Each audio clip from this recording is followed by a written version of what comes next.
Hey, I'm Skip Bedell. Today I'm going to show you how to seal an edge if no inside corner trim is being used. The Palisade Tiles collection includes trim pieces to match your Palisade tiles.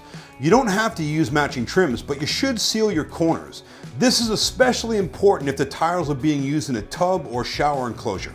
Assuming your corners are tight, we recommend using a clear silicone sealant and a caulk gun. You could run a bead of silicone in a corner quite easily. You can also tape the edges on either side of the tiles with painter's tape. That way you get a clean, smooth edge on either side of the silicone.